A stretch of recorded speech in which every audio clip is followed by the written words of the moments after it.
الرحمن الرحیم اللہم صلی وسلم وبارک علیہ. ڈائریکشن پوڈ کاسٹ حافظ احمد کے ساتھ ایک بار پھر آپ کو خوش آمدید کہتے ہیں ایک نئے مہمان اور ایک نئے موضوع کے ساتھ. آج جو ہمارے گیسٹ ہیں بڑے طویل عرصے سے ہم ان کا انتظار کر رہے تھے اور آج خوش نصیبی کہ وہ ہمارے سامنے موجود ہیں.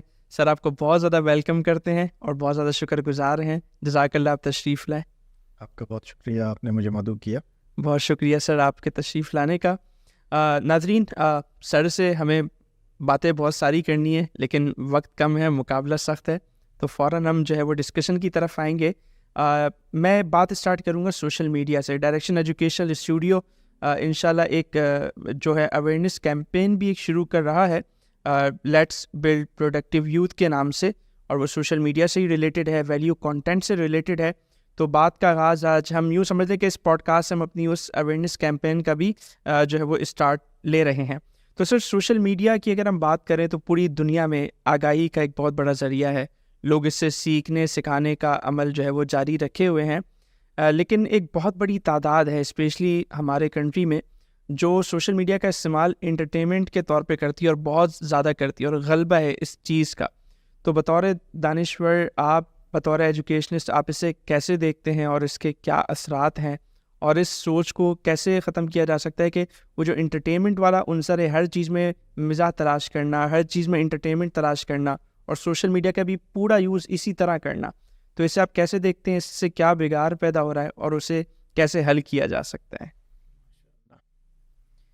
یہ بہت اہم موضوع ہے اور بہت اہم مسئلہ ہے, بلکہ بہت اہم فتنہ ہے جی.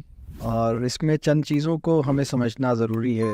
پہلی بات یہ کہ یہ بات درست ہے کہ سوشل میڈیا کے آنے کے بعد سے معلومات کا ایک سیلاب ہے جو ہمارے سامنے ہے.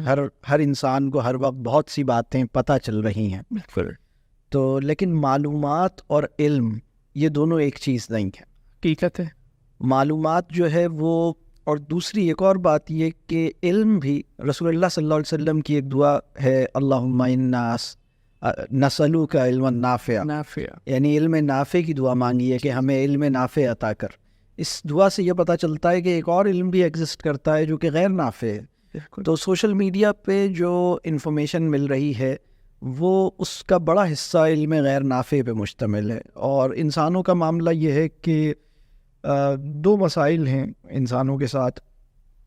ایک مسئلہ تو وہ ہے جو پوری دنیا کے انسانوں کے ساتھ ہے, اور وہ ہم سب کے اندر ایک مسئلہ ہے ہمارے نفس میں, اور وہ ہے حب جاہ, یعنی شہرت کی, تشہیر کی اور نمائش کی, نمود کی ایک تمنا ہمارے اندر موجود ہے. ہم اپنے اندر کے مطلب وہ چاہتے ہیں کہ ہماری ذرا سا ہم کہیں سامنے آئیں. دوسرا مسئلہ جو خاص طور پہ ہماری پاکستان کی سوسائٹی کے ساتھ ہے وہ یہ ہے, یہ پہلا مسئلہ تو ہر جگہ ہے. دوسرا مسئلہ یہ ہے کہ اگر کسی بچے کے ٹیلنٹ کو پہچانا نہ جا سکا ہو, اگر نوجوانوں کے اندر کوئی خاص بات ہے, اس کو معاشرے نے پہچانا ہی نہ ہو, اس کے بڑوں نے بھی نہ پہچانا ہو, یعنی کسی انسان کو بڑی مشکل محسوس ہوتی ہے کہ اگر اس کے اندر بھی کوئی خاص بات ہے, اس کے اندر بھی کوئی وجہ اہمیت ہے, اور اس کو اہم جاننے کا کوئی جائز احساس اس کو میسر نہ آ سکا ہو. تو اب یہ دو مسئلے جمع ہو جاتے ہیں. مطلب ہماری سوسائٹی میں جو والدین ہیں, جو گھر کے معاملات ہیں, معاشرے کی صورتحال ہے, اسکولوں کے معاملات ہیں, مطلب اگر تم نے نمبر نہیں لائے نا تو تم نکمے ہو, یہ میسج ہم ہر بچے کو دے رہے ہیں. والدین بھی یہ میسج ہر بچے کو دے رہے ہیں کہ اگر تم زیادہ کمایا نہیں سب پا رہے تو تم بیکار ہو. تو اب اس کے بعد معاشرے کے اندر یہ ہوا کہ اچھا میں کہیں سے اپنے ٹیلنٹ کا اظہار تو کروں. تو اس کے اندر ایک تمنا پیدا ہوئی کہ وہ اگر اس کے سامنے جیسے ایک کھلونا آ گیا, ایک ٹول آ گیا جس پہ پتہ لگا کہ میں اس کو اپنی طرف کرتا ہوں, اس کا بٹن آن کرتا ہوں تو میری ویڈیو بننے لگتی ہے, وہ لائیو جانے لگتی ہے. تو اب حب جاہ اور اپنی صلاحیتوں اور اپنے ٹیلنٹ, اپنے پوٹینشلز کی ریکگنیشن کی جو جائز خواہش ہے, یہ دو مقاصد جمع ہو گئے اور اب یہ چیز پیدا ہوئی. مولانا روم کا بہت خوبصورت جملہ ہے, مجھے یاد آتا ہے. وہ فرماتے ہیں کہ برتن سے وہی چھلکتا ہے جو اس میں ہوتا ہے. تو یہ جو اس وقت ہمارے نوجوانوں کے، اور نوجوان کیا، اس وقت تو بہت سے مطلب پڑھے لکھے لوگ بھی، بہت مطلب بلکہ ہم دیکھتے ہیں کہ بعض اوقات کوئی بہت قابل شخصیت بھی، اور کبھی کبھی ایسا بھی دیکھنے میں آتا ہے کہ کہیں کوئی دیندار آدمی بھی کوئی ایسی بات کر جاتا ہے جس کے اندر ایک پستی، اخلاقی گراوٹ، ذہنی پستی اور سوچ کی ایک تنگی اس کے اندر نظر آ رہی. تو وہ جیسے ایک روایتی معاشروں میں ایک تصور تھا کہ کلام جو ہے وہ متکلم کی صفات کا عکس ہے. تو جب ہم بولتے ہیں، اور خاص طور پہ اس طرح کی گفتگو، جیسے اب انہوں نے وہ جو کانٹینٹ، آپ کا بالکل صحیح آپ نے فرمایا کہ کانٹینٹ جو پروڈیوس ہو رہا ہے اس میں بہت ہی ایک بے حیائی کا ایلیمنٹ ہے، ایک پھکڑ پن کا ایلیمنٹ ہے، ایک بہت ہی گھٹیا درجے کا ایک مطلب وہ ایک ذوق کی پستی ہے اور گھٹیا درجے کا مذاق ہے. تو وہ جو چیز ہمیں جو ایک شیلونیس نظر آتی ہے نا، جو ایک کھوکھلا پن نظر آتا ہے، وہ بہرحال باہر آ رہا ہے. اور وہ ہر آدمی چاہتا ہے کہ وہ جیسا بھی ہے بس وہ مطلب ایک عجیب و غریب سا ایک ماحول ہے. اور اس کی وجہ سے جیسے ایک شور سا پیدا ہو گیا ہے، ایک بہت مطلب ڈسٹربنس ہے.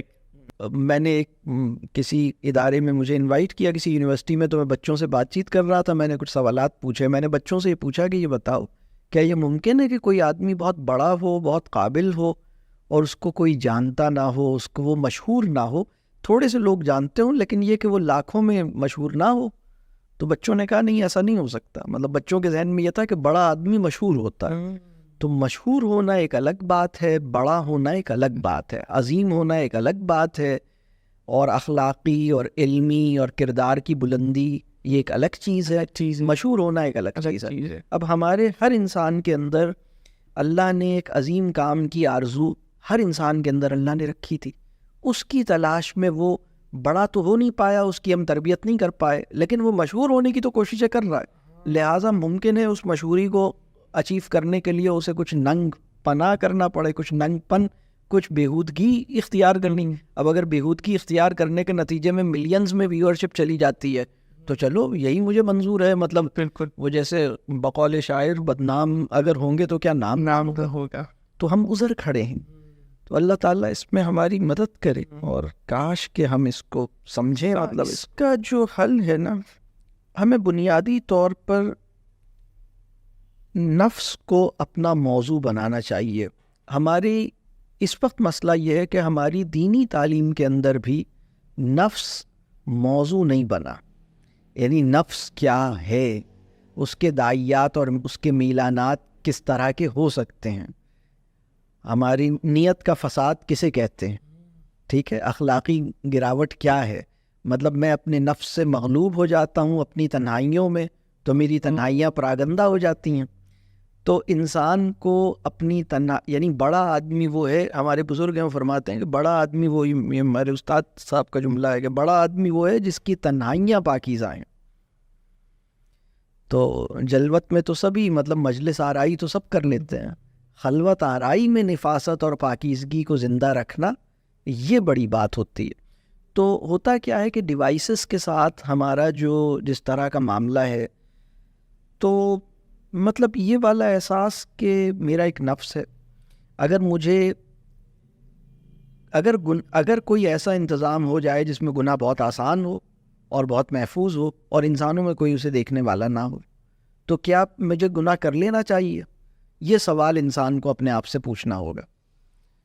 اور مطلب خدا خوفی کی ٹیبلٹ کو اگنور کر کے آپ جو بھی ٹیبلٹ دیں گے وہ علاج نہیں ہوگا. اس وقت مسئلہ یہ ہوا ہے کہ وہ مسائل جو جواب دہی کی فکر سے محرومی کے نتیجے میں پیدا ہوئے ہیں، ان کا علاج جواب دہی کی فکر کو پیدا کر کے ہم نہیں کر رہے. ہم یعنی جو اس مسئلے کا بنیادی وجہ ہے نا، جب مجھے کوئی نہ دیکھ رہا ہو تو بھی میں مطلب اپنے آپ کو ٹھیک رکھوں. تو اب یہ جو محاسبہ، جیسے محاسبہ، خود احتسابی، تو اب اس وقت مطلب میڈیا، اب ظاہر سی بات ہے کہ میڈیا ہے، گیجٹس ہیں، موبائل فونز ہیں. اب دنیا واپس پیچھے شاید نہ جا سکے، تو اب یہ چیزیں تو رہیں گی لوگوں کی زندگی میں. اب لیکن یہ کہ انسان کے اوپر یہ کام ہے نا کہ وہ مطلب اس کی تربیت اس درجے کی ہو کہ اور اس کو مطلب وہ والدین کے خوف سے غلط چیزیں نہیں دیکھ پا رہا, یا اساتذہ کے خوف سے وہ غلط کانٹینٹ اپلوڈ نہیں کر پا رہا. وہ آپ کا شاگرد ہے, اسے پتہ ہے کہ اگر میں نے اپلوڈ کیا تو سر جو ہیں وہ میری کھچائی کریں گے, تو یہ بات نہیں بنے گی. تو اتقوا الاستاد یا اتقوا الماء باپ جو ہے نا وہ نہیں بات بنائے گا, اتقوا اللہ سے بات بنے گی. اتقوا اللہ کو منتقل کرنے کی اس کی بھی لیاقت, اس کی بھی اہلیت اپنے اندر پیدا کرنی ہوگی. دیکھیے میں اس کی ایک مثال دیتا ہوں. اگر مجھے نزلہ ہو رہا اور آپ پورا دن میرے ساتھ گزاریں تو شام تک آپ کو بھی نزلہ لگ جائے گا. تو جس طرح صاحب نزلہ سے نزلہ لگتا ہے نا, اسی طرح صاحب تقویٰ سے تقویٰ لگتا ہے. کیا بات. اللہ سے ڈرانے والا آدمی اللہ سے ڈرانا سکھاتا ہے, اللہ سے ڈرنا نہیں سکھاتا. رسول اللہ صلی اللہ علیہ وسلم سے متعلق صحابہ کرام فرماتے تھے کہ یعنی یہ صحابہ کرام کہتے تھے کہ ہم نے کوئی ایسی ملاقات ہمیں یاد نہیں پڑتی جس میں رسول اللہ صلی اللہ علیہ وسلم استغفار نہ کرتے ہوں. تو صحابہ کرام, بعض صحابہ کا بیان ہے کہ ہم نے شمار کیا کہ ایک ایک مجلس میں رسول اللہ صلی اللہ علیہ وسلم 100 بار اور بہت زیادہ استغفار کرتے تھے. تو ایک صحابی نے ہمت کر کے پوچھا رسول اللہ صلی اللہ علیہ وسلم سے کہ یا رسول اللہ صلی اللہ علیہ وسلم, آپ تو نبی ہیں, آپ تو پاک, آپ تو بہت اوپر, آپ کی الگ ذات, آپ سے تو کوئی غلطی کوئی گناہ ہوتا نہیں ہے, آپ اتنا استغفار کرتے ہیں. تو یہ ہم نے سوال کر لیا, مطلب ایک صحابی یہ فرماتے ہیں رسول اللہ صلی اللہ علیہ وسلم نے فرمایا کہ میں مطلب کیا میں اللہ سے ڈرنے والا نہ بنوں, مطلب وہ جو تقویٰ ہے. تو آج کے مسلمان کو جو پرابلم ہے نا کہ وہ دوسرے کو صحیح کرنے کی فکر اس کے اوپر غالب ہے, اپنے آپ کو صحیح رکھنے کی ذمہ داری اس نے محسوس نہیں کی, اور محسوس کی تو وہ نبھا بھی نہیں پا رہا. تو ہمیں ایسے مطلب ہمیں والدین میں, اساتذہ میں یہ مطلب حس جگانی ہوگی, اپنے اندر یہ حس جگانی ہوگی.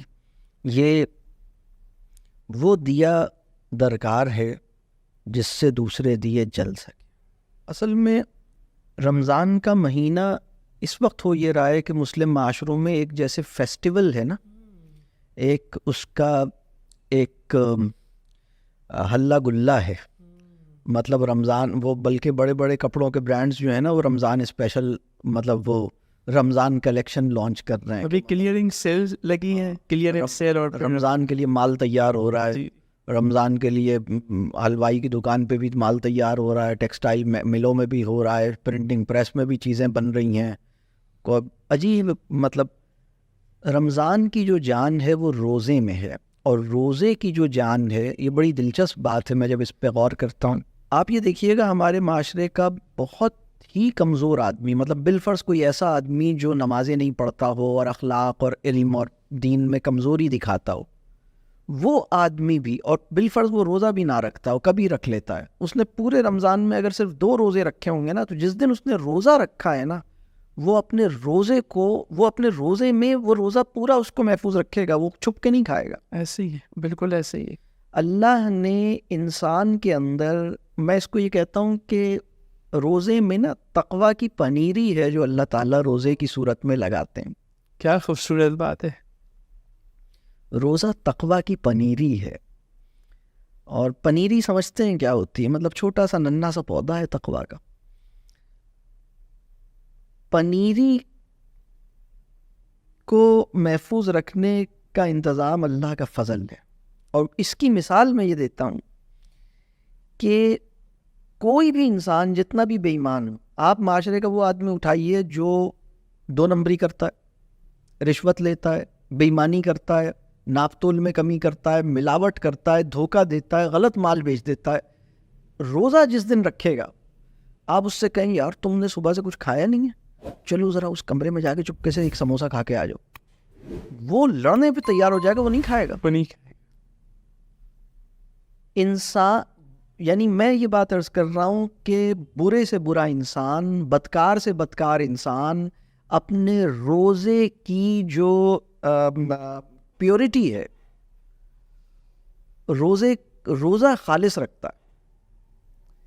اور یہ جو تقویٰ کی پنیری ہے، اسی پنیری کو شجر بنانے کی ذمہ داری انسان کے اپنے اوپر رکھی گئی ہے.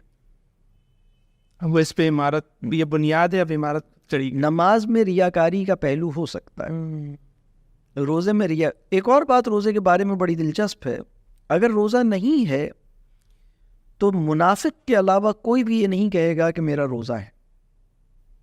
یعنی رمضان میں بھی اگر کسی نے، اللہ سب کو توفیق دے کہ وہ اس فرض عبادت کو فرض سمجھ کے رکھیں، لیکن بالفرض اگر کوئی آدمی روزہ نہیں کر رکھ رہا تو وہ کہے گا ہاں نہیں میرا نہیں ہے، وہ جھوٹ نہیں بولے گا. یہ پاور ہے روزے کی، یہ روزے کے اندر غیر معمولی، مطلب روزے کا اپنا ایک تقدس.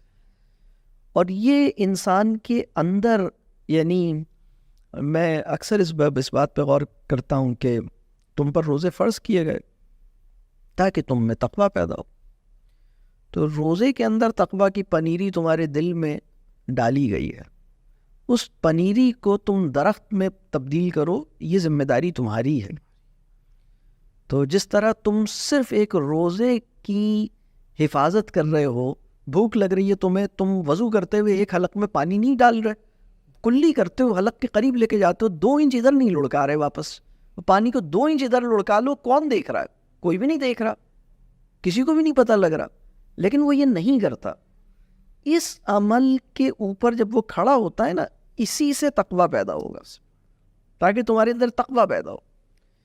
تو اللہ تعالیٰ آسان فرمائے. اللہ تعالیٰ ہمیں، رمضان کا معاملہ ایسا ہے، رسول اللہ صلی اللہ علیہ وسلم نے اپنی زندگی کی دعا جو ہے نا، وہ رسول اللہ صلی اللہ علیہ وسلم سے نہیں ملتی، سوائے اس کے کہ رسول اللہ صلی اللہ علیہ وسلم کا معمول یہ تھا کہ جب رجب کا چاند دیکھ لیتے تھے تو پھر یہ دعا کرتے تھے کہ اب اتنا قریب آ گیا ہے رمضان، تو یا اللہ ایک موقع اور دے دے، تو بس یہ رمضان ہو جائے، اس کے بعد پھر بلا لیجئے گا. ذرا اس رمضان کی جو آپ نے سیل لگائی ہے، اس میں ذرا ہمیں اپنے، یہ جو بات ہے اس وقت آج کا مسلمان یہ سوچتا ہے کہ چلو ابھی وہ مطلب اس رمضان میں سیزن کون سا ہوگا، اس رمضان میں کاروبار کون سا، مطلب ہمارے تو معاملات الگ ہیں نا. اللہ ہمارے لیے آسانی فرمائے.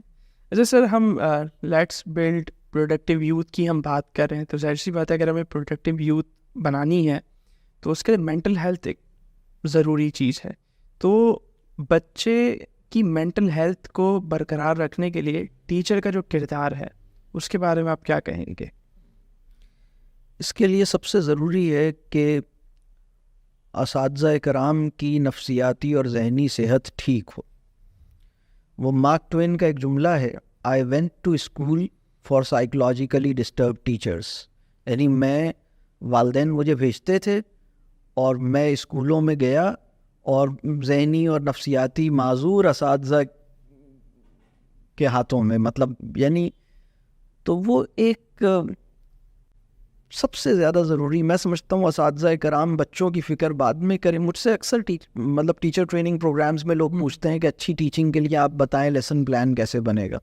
تو میں ان سے کہتا ہوں لیسن پلان کو چھوڑ دو، ابھی پہلے تم رات میں وقت پہ سو جاؤ. رات میں جو وقت تم واٹس ایپ اور موبائل فون اور سوشل میڈیا پہ لگاتے ہو وہ نیند پوری لے لو. صبح تیار ہو کے ناشتہ کر کے گھر سے نکلو، گھر والوں سے لڑ کے مت نکلو. تو اگر یہ مطلب بچوں کو سلام کرنے میں پہل کرو، یہ مسکراتے ہوئے نظر آؤ، خوش نظر آؤ. جی. تو یہ 4-5 کام اگر تم کر لو اور لیسن پلان قضا بھی ہو جائے تو اس کا گناہ نہیں ملے گا انشاءاللہ.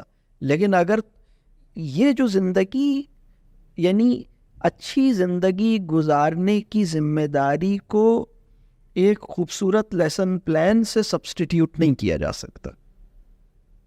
یعنی زندگی کی 2 نمبری کو 1 نمبر لیسن پلان بنا کے مطلب سبسٹیٹیوٹ نہیں کیا جا سکتا. بہت خوبصورت بات واضح ہو رہی ہے. جی.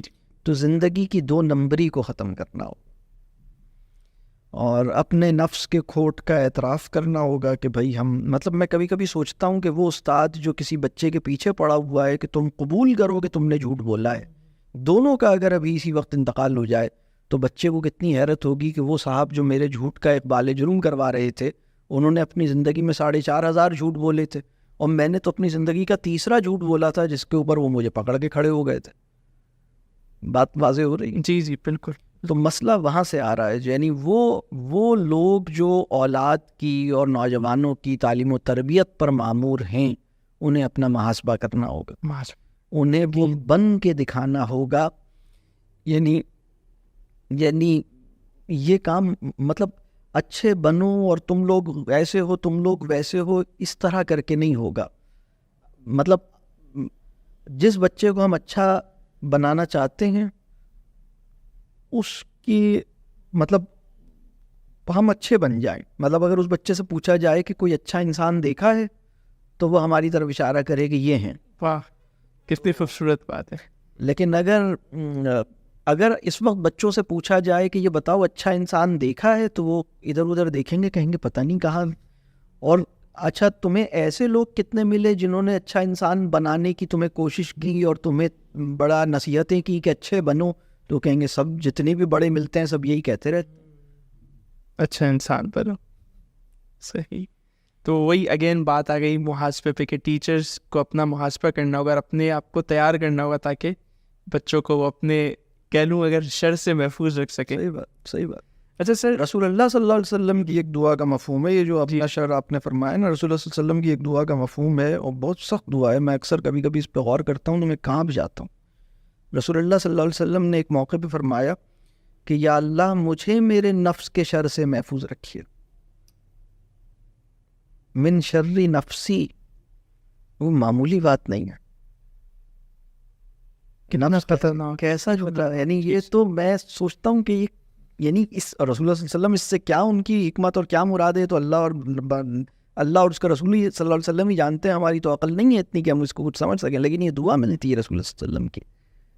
اور آج کا مسلمان اس کو یہ توفیق نہیں ہو رہی کہ وہ یہ اعتراف کرے کہ میرے نفس کا کھوٹ، میرے نفس کا شر. وہ تو بے پرواہ ہوا ہے نفس سے، اور وہ تو کہتا ہے کہ جی پرسنل چوائس، اور کہتا ہے جی میں کر لوں گا، میں یہ دیکھ لوں گا، میں وہ دیکھ لوں گا.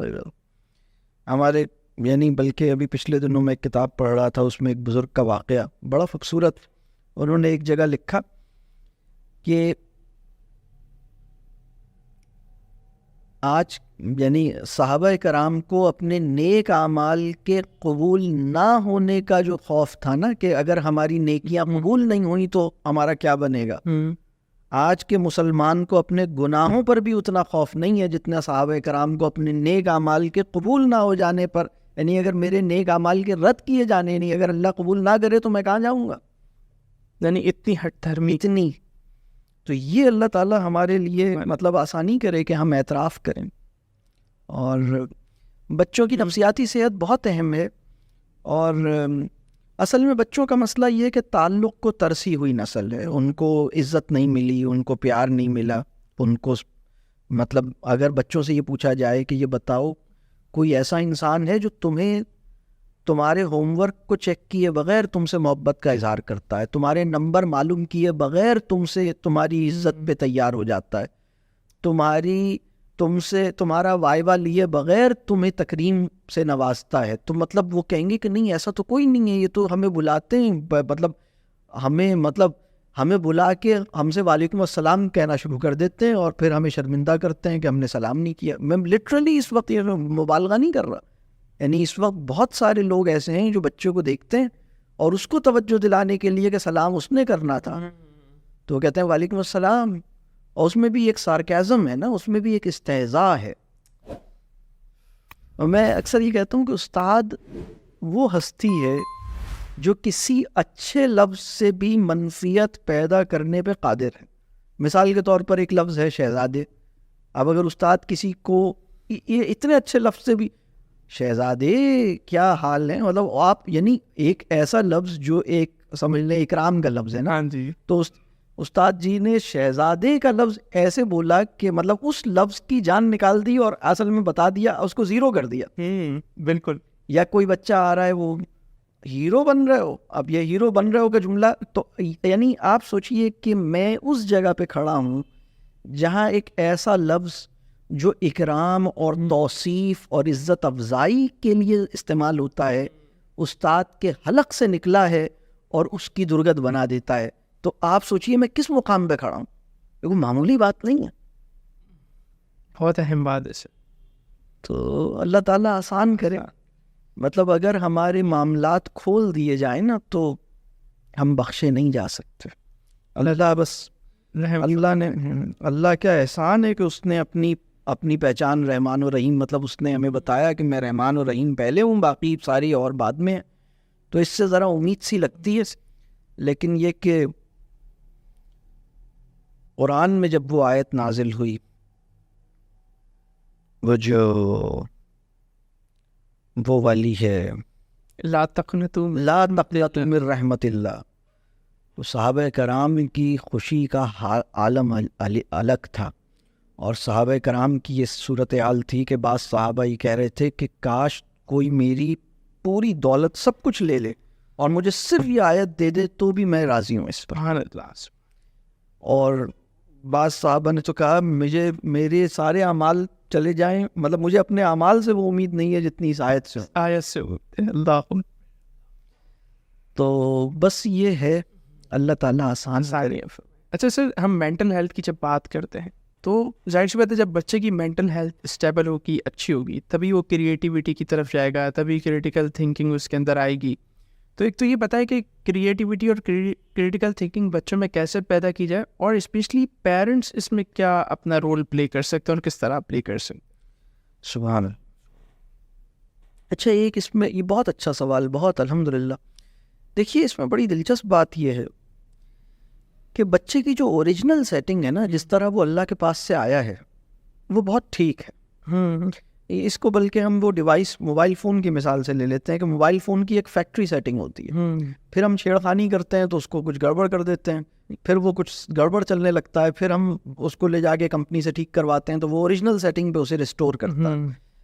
بچہ جب اس دنیا میں آتا ہے تو اس میں بلا کا کانفیڈنس ہوتا ہے، اس کے اندر جرت ہوتی ہے، وہ تجربے کرنا چاہتا ہے، وہ اپنی سمجھ استعمال کرتا ہے، وہ سوال کرتا ہے، وہ غلط کو غلط کہنے میں کسی قسم کی مصلحت کا شکار نہیں ہوتا، وہ صحیح کو قبول کرنے میں وہ مطلب اس کے اندر غیر معمولی صلاحیت ہوتی ہے. وہی صلاحیت اس کے اندر اس سے سوال بھی کرواتی ہے، وہی صلاحیت اس کے اندر اپنے والدین کو بھی کہتی ہے کہ آپ اس کو تو یہ کہہ رہے تھے، مجھے تو یہ کہہ رہے تھے، وہاں پہ تو یہ کر رہے ہیں، وہ سوال کر لیتا ہے. اور وہی صلاحیت اس کے اندر کریٹیوٹی بھی پیدا کرتی ہے. ماریا مونٹیسری نے ایک اپنی کتاب میں کہیں ذکر کیا ہے انٹیلیجنس آف لو. اس کا ایک تصور، مطلب اس نے کہا کہ جو محبت ہے نا، یعنی ذہانت کی ایک قسم وہ ہے جو محبت کے خالص ہونے سے پیدا ہوتی ہے. اپنے محبوب کا دل جیت لینے کی ذہانت. واہ، بچہ یہ لے کے آتا ہے. کیا بات. تو یہ بچوں کے اندر بہت غیر معمولی صلاحیت ہوتی ہے، بڑی کریٹیوٹی ہوتی ہے ان کے اندر. یعنی آپ یہ کہہ رہے ہیں کہ بچہ کریٹیوٹی اپنے ساتھ، کریٹیکل تھنکنگ کے جو ایلیمنٹس ہیں اپنے ساتھ لے کر لیکن یہاں آ کے پھر وہ ڈسٹرائے ہو جاتے ہیں. تو اب سر یہی میں چاہ رہا ہوں، اب یہی بتائیں نا کہ ماں باپ اس کو کیسے برقرار رکھ سکتے ہیں. ہاں، بس ایک تو یہ کہ اسکول اور والدین دونوں مل کے بچے کا ستیہ ناش کرتے ہیں. مجھے ایک جگہ کسی نے پوچھا کہ بھئی ہم بچوں کو کیا کریں، تو میں نے کہا بھئی جس طرح کے اسکول اور جس طرح کے والدین ہیں ان سے بچاؤ، مطلب محفوظ رکھو، یا ان کو ٹھیک کر لو یا ان سے محفوظ رکھو. تو اب یہ ذرا سخت بات ہے، لیکن مطلب یا تو والدین ٹھیک ہو جائیں یا ایسے والدینوں کی پہنچ سے، مطلب جیسے ہوتا ہے نا وہ دوائیوں کے اوپر لکھا ہوتا ہے کہ دوائیوں کو بچوں کی پہنچ سے دور رکھیں. جی. تو مجھے تو لگتا ہے کہ بہت سے والدین کے ساتھ لکھنا پڑے گا کہ ان والدین کو بچوں کی پہنچ سے دور رکھیں، ان بچوں کو اپنے والدین، مطلب یعنی ان کے ساتھ رہنے سے اس کا ستیہ ناش ہو رہا ہے. تو اسی طرح بعض اسکولوں پہ لکھنا پڑے گا کہ اگر آپ کو کریٹیوٹی اور اخلاق اور دیانت داری اور اعتماد اور کانفیڈنس عزیز ہے تو اس اسکول سے بچوں کو دور رکھیں. تو ہم یا تو ٹھیک ہو جائیں یا پھر یہ لکھنا پڑے گا. یہ بات واضح ہو رہی. بالکل. تو اللہ تعالیٰ آسان کرے، اور میں دعا کرتا ہوں اللہ تعالیٰ آپ کے ادارے کو اور آپ جو کاوشیں کر رہے ہیں اس میں اللہ برکت دے. بہت ضرورت ہے، اچھا کام خاموشی کے ساتھ، اخلاص کے ساتھ، محبت کے ساتھ، صحیح نیت کے ساتھ کرنے کی، اور اللہ قبول کرے. آمین. تو بہت سارا کام کر کے چلے گئے اور وہ رد ہو گیا نا تو گھاٹا ہے. بالکل.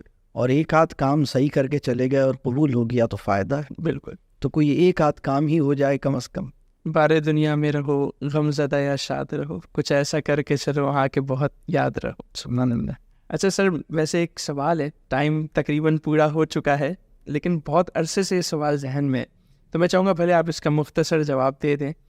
وہی کہ میں نے آپ کے بہت لیکچرز سنے ہیں، تو مغرب کو اور یہ جو جدیدیت ہے اس کو جو دیکھنے کی آپ کی جو اپروچ ہے وہ مجھے ایک بڑی ڈفرینٹ نظر آئی دیگر کے مقابلے میں. اور پھر بالخصوص آپ کا جو ایک گراؤنڈ ہے، آپ کا جو ایک میدان ہے، اس سے اس کو الائن کرنا اور پھر اس پہ تربیت کرنا. تو سر وہ جو اپروچ ہے مغرب کو سمجھنے کی اور سمجھانے کی، وہ سر کیسے اور کیسے آئے گی؟ یعنی آپ کی ایک انالیسس ہوگا، ایک ریسرچ ہوگی، ظاہر پہ ڈیپ انالیسس ہوگا، لیکن اس کے علاوہ سر وہ کیسے وہ چیز پیدا ہو سکتی ہے؟ بس یہ اس میں بہت ساری چیزیں ہیں. اس کا جواب بھی شاید اتنا آسان نہ ہو. میں بھی سوچ رہا ہوں آپ کے سوال کے جواب میں. میں سمجھتا ہوں اللہ کا فضل ہے. اصل میں بعض اساتذہ اور بعض بزرگ ایسے ہوتے ہیں کہ بہت نااہل اور نالائق آدمی بھی نا ان کی صحبت سے کچھ نہ کچھ اسے لے ہی جاتا ہے. تو میں سمجھتا ہوں ہمیں اچھے لوگ میسر آئے اور کچھ تھوڑا بہت اس سے مطلب حاصل ہوا. تو باقی اس کا شاید میں صحیح. ٹھیک ہے سر، بہت زیادہ آپ کے شکر گزار ہیں. ایک بہت شکریہ آپ کا. اللہ تعالیٰ آپ کے لیے آسانی فرمائے.